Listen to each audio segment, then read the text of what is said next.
मिथिला संस्कार पर स्वागत करै छी। अपने सब लग में उपस्थित भेलहुँ हँ। चौड़चन पहिल बेर जे करथिन से कोना करथिन, हुनकर वीडियो लऽ कऽ से अपने सब सुनू जे चौड़चन जे पहिल बेर करथिन से कोना करथिन।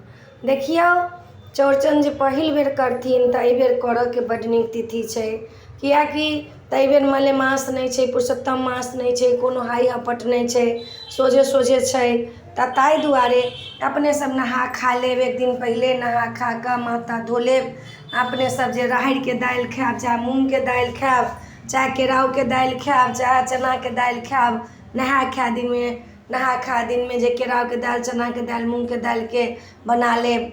एकर बाद लहसुन प्याज नहीं खायब, अरबे अरबाइन खायब, बना कऽ खा पी लेब। प्रात भेने जे छै से चौड़चन में पहिले तऽ लोक हाथ उठऽसँ पहिले शरबतो नहीं पीबै छलै, चायो नहीं पीबै छलै। आब लेकिन लोकके नहीं रहाइ छै तऽ शरबत चाय लोक पी लै छै, जे नहीं पीबऽवला छै से एखनो नहीं पीबै छै।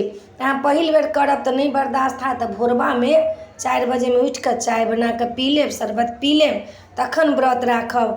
नव साड़ी, नव साया, ब्लाउज, लहठी, चूड़ी, श्रृंगार, पैरमे अलता लगा कऽ, मेहंदी लगा कऽ तखन पूजा करब चौड़चनके।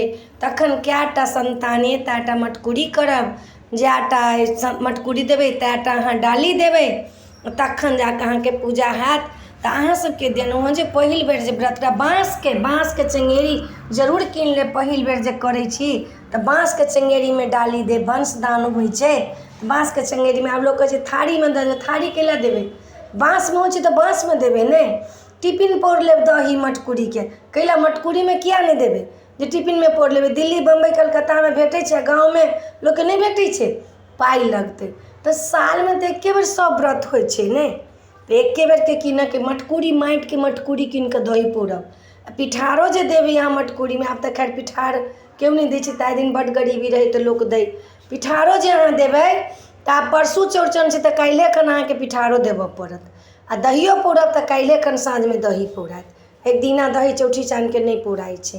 तऽ अपने सबके बता देलहुँ हँ। तखन खोइछ लऽ कऽ तखन हुनकर हाथ उठायब, खोइछ खूँटमे बान्हि लेब, तखन हुनकर हाथ उठायब।